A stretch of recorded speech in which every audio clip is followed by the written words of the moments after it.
Among Jesus' parables, some stand out not for their length or complexity, but for their crystal-clear clarity and immediate application. The parable of the lamp is one of these, a brief but brilliant illustration that appears in all three synoptic Gospels, Matthew, Mark, and Luke, usually in slightly different contexts, indicating that Jesus used it repeatedly in his teaching. This recurrence underscores the central importance of the message he wished to communicate. The parable is straightforward. No one, after lighting a lamp, covers it with a vessel or puts it under a bed, but puts it on a lampstand, so that those who enter may see the light. In some versions, Jesus mentions covering the light with a vessel or placing it under a bushel, a measure of grain. The image is intentionally absurd.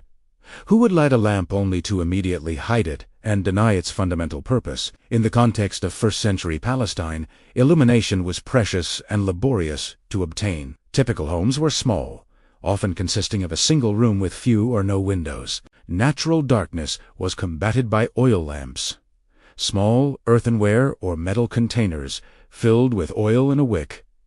When lit, provided modest but essential light. Lighting such a lamp required effort, obtaining oil, preparing the wick, using flint or a flame from another source. Wasting this light by covering it would be not only foolish, but economically irresponsible. The lamp was typically placed on a nightstand or candelabra, a small shelf, niche, in the wall, or elevated stand specifically designed to position the light where it could maximally illuminate the available space. A single lamp positioned in this way could transform an environment of impenetrable darkness into a habitable space where people could carry out their nighttime activities, preparing food, conversing, working on simple tasks. Jesus was using this universal domestic reality to communicate spiritual truths about the nature and purpose of his followers in the world. The central interpretation is clear.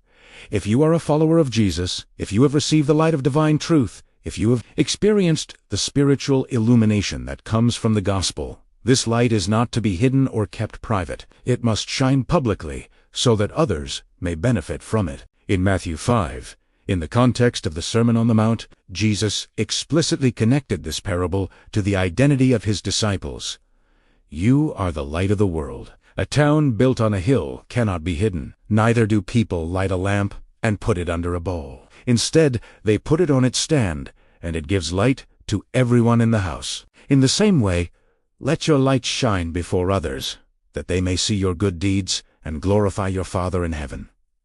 Here, Jesus made a bold statement about the corporate identity of his followers. You are the light of the world, not should be or could become, but are. This is an ontological statement about who Christians fundamentally are by virtue of their relationship with Christ, who identified himself as the light of the world, John 8:12. As the moon reflects the light of the sun, believers reflect the light of Christ. This identity brings with it inescapable responsibility. If we are light, we must illuminate. Hiding our faith, privatizing our religion, keeping our Christian convictions secret is to contradict our essential nature and deny our fundamental purpose. It would be as absurd as lighting a lamp and immediately covering it. But what does it mean, practically, to let our light shine? Jesus specified that they may see your good works. Christian light is not primarily verbal, although verbal witness is important, but it is through concrete actions of love, justice,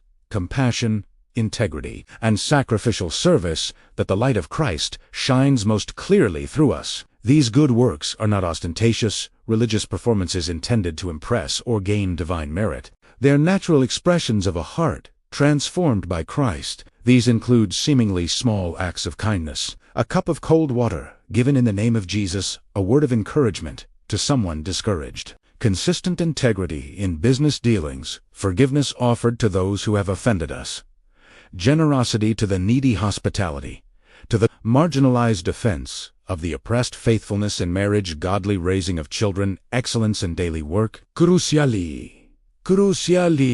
Jesus emphasized the ultimate purpose of this illumination, that they may glorify your Father who is in heaven. Christian light should not draw attention to the believer himself, but to God.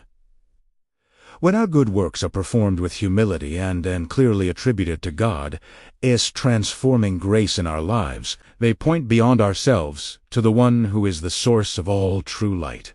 This distinction is absolutely vital. There is